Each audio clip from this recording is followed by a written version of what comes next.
Vamos para a aula 7! Os atendimentos são as relações com os professores e as famílias.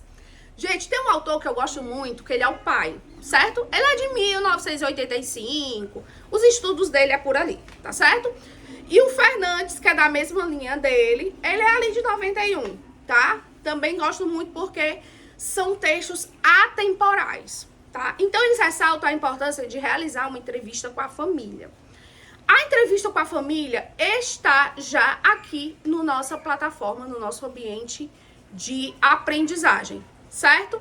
Então, quais são os objetivos de uma entrevista com a família? Para que eu vou fazer a entrevista com a família? Para obter informações de como é a criança e como é a dinâmica familiar. Então, entender essa dinâmica familiar, ela vai lhe ajudar a entender toda a problemática da criança, certo? Desde a sua concepção até quando ela chegou para você. Então, detectado numa entrevista os sintomas na família, você vai detectar o problema. Gente, às vezes você precisa tratar a família, não é a criança. Às vezes você precisa realmente fazer intervenção com a família para poder ajudar essa criança. Então, sempre quando você atende uma criança, você não atende só ela, você atende ela e atende a família. E às vezes a família vai se estender sim para avô, para tio, certo? Vai se estender para quem a criança convive. Então, muitas vezes os pais vêm com a problemática, né? Meu filho não aprende. Ou então, o meu filho não fala. Olha, me disseram que quando ele entrasse na escola, ele iria começar a falar. E aí vem, não fala. Gente, já encaminha para a fonoaudióloga, não perca tempo, já vai nessa dinâmica, tá certo? E já vai atendendo outras áreas dessa criança, certo? Dificuldade de aprendizagem. Ah, ela tem dificuldade motora. Vamos trabalhar a dificuldade motora no atendimento. Ah, ela tem dificuldade de memória. Vamos trabalhar a memória. Porque ela aprende agora, quando amanhã ela esquece. Então, vamos trabalhar muito mais com a memória de curto e longo prazo. Como é que eu faço para trabalhar a memória de curto e longo prazo? Curto prazo, gente, joguinho na memória. Adoro joguinho na memória, certo? Como é que eu vou trabalhar coordenação motora? Gente, existe uma técnica que eu posso chamar de milenar. O que é milenar? Gente, a minha avó era professora e ela ensinava isso, certo? No mimeógrafo, aquele cheiro de álcool, certo? No mimeógrafo ela já ensinava. Gente, cobrir, tracejado, tanto em montanha-russa, quanto em zigue-zague, quanto reto, certo? Ou lá vem eu de novo com os aramados e o cubo, certo? Jogo da memória. Também, jogo da memória é maravilhoso para a memória de curto prazo. Jogo das sombras é maravilhoso para a memória de curto prazo. Outra coisa também que é maravilhosa, que é um jogo novo, que ele é muito bom para atenção concentrada, movimentos de pinça, para estratégias cognitivas, para coordenação motora fina, coordenação motora grossa. Vale, que jogo é esse que consegue fazer tudo isso? Ele tá bem aqui, ó. É o caiu, perdeu. O jogo caiu, perdeu. Ele consegue trabalhar tudo isso num jogo só, certo? Os pais, muitas vezes, eles atribuem o distúrbio de aprendizagem com a escola. A professora não presta, a escola não tá prestando, não funciona, e a família quer uma intervenção psicopedagógica, certo? E às vezes a família vem para que você emita um relatório dizendo que o problema é a escola. Já passei por isso. E o problema não é a escola. A criança tem sim suas limitações, mas às vezes a família, ela potencializa essa dificuldade da criança, certo? Há casos em que a família espera que o psicopedagogo cure a criança, faça um milagre. Gente, nós não fazemos milagres. Quem faz milagre é Deus. Então, você que tá aí assistindo, que acredita em Deus, tá? Milagre quem faz é Ele, tá? Agora, nós conseguimos sim, através de todas as nossas técnicas, desenvolver a criança em certos aspectos. Por isso que é muito importante o alinhamento família, escola, psicopedagogos, atendimentos. Psicopedagogo, neuropsicopedagogo, psicopedagogo, neuropediatra, psicólogo, fonoaudiólogo, terapeuta ocupacional, todos multidisciplinar.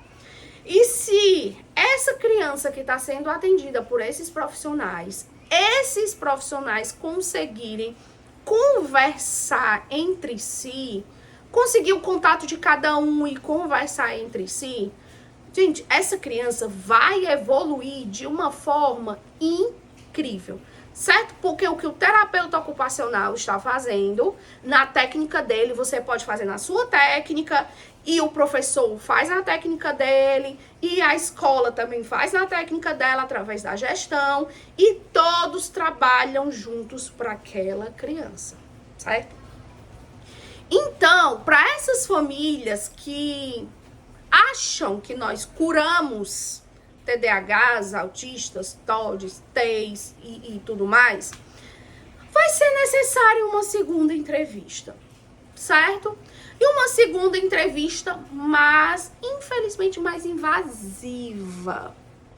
O que quer dizer? O que a criança faz da hora que acorda e da hora que vai dormir? E o que você faz com a criança da hora que acorda e da hora que vai dormir? Porque você pode sim fazer uma intervenção na rotina dessa criança. Muitas vezes a criança só precisa da rotina. Gente, só isso. Ela só precisa de uma alimentação com menos açúcar. Muitas vezes. Por isso é tão importante o nutricionista. O nutricionista pode ser que muitas vezes não esteja nesse rol de atendimentos multidisciplinar. Mas, gente, o nutricionista, ele é muito essencial. O que acontece hoje? Muitos profissionais, psiquiatras ou neuros, quando emitem laudo, eles passam fono, TO, psicopedagogo, psicólogo, enfim. E o nutricionista só é recomendado quando tem seletividade alimentar. E não deveria ser assim. Tem crianças que reagem muito bem ao açúcar. O açúcar não faz efeito nenhum. Mas tem crianças que, gente, o açúcar é pior do que a cafeína. Certo? Por que eu digo isso? Porque tem TDAHs e autistas que tomam café e dá sono. Certo? Meu caso, tem um TDAH e o café, a cafeína, não me faz efeito nenhum. Por isso que eu desisti do café, certo? Eu tomo cevada, que é maravilhoso, mas também não faz efeito nenhum, porque não tem cafeína, né? Então, pela cafeína ou não, tá tudo certo. E tem resistência, anestesia.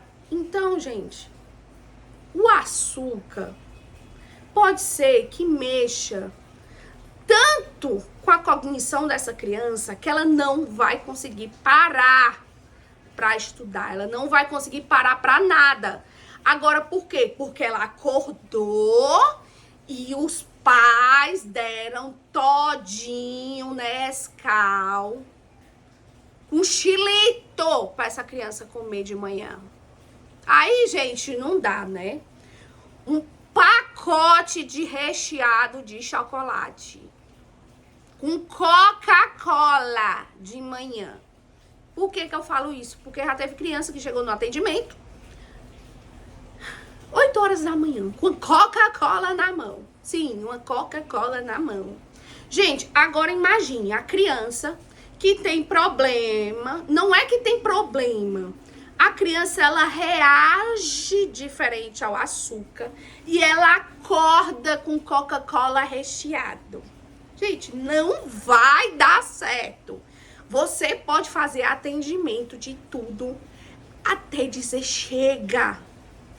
O neuropsicólogo, o neuropsicopedagogo, o neurologista, gente, pode passar medicamento fitoterápico, pode passar medicamentos naturais, pode passar até aquele borrifador de fumacinha cheirosa, né, que tem por aí, incenso. Gente, eu já vi gente tentando de tudo, certo? Incenso à noite para criança se acalmar. Não vai funcionar se ela acorda com Coca-Cola recheada. Não vai dar certo.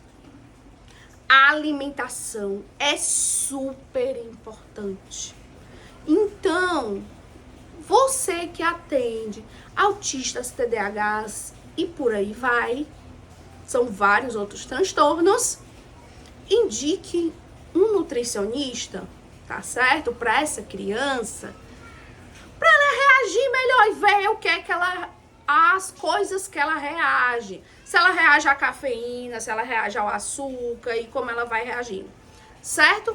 Então, na entrevista com os pais, ela parece muito com a anamnese, certo? Você vai começar desde a concepção até o momento que ela chegou para você, certo? Qual é o mais difícil da entrevista com a família?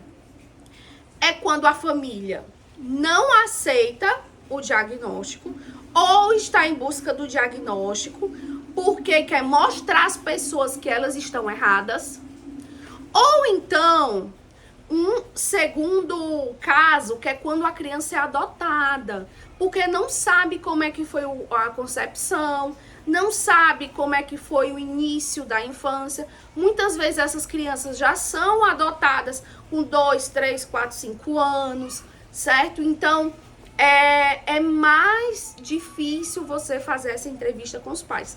Mas você faz com os dados que você tem, certo? E aí você vai aos poucos ali no atendimento com a criança, certo? Você vai vendo novos dados daquela criança, tá certo? Então, os transtornos, eles estão relativamente,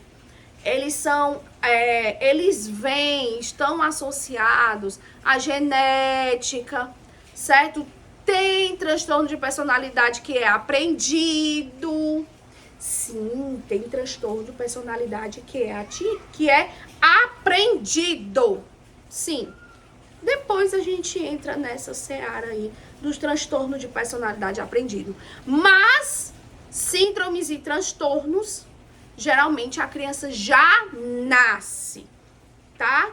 Autismo, TDAH, TOD, TEI e vários outros, tá certo? A criança nasce, tá? Mas alguns transtornos de personalidades, eles são aprendidos. Existem várias pesquisas neste sentido. Por isso que é tão importante a entrevista com a família, certo? Por isso que é tão importante, tá bom?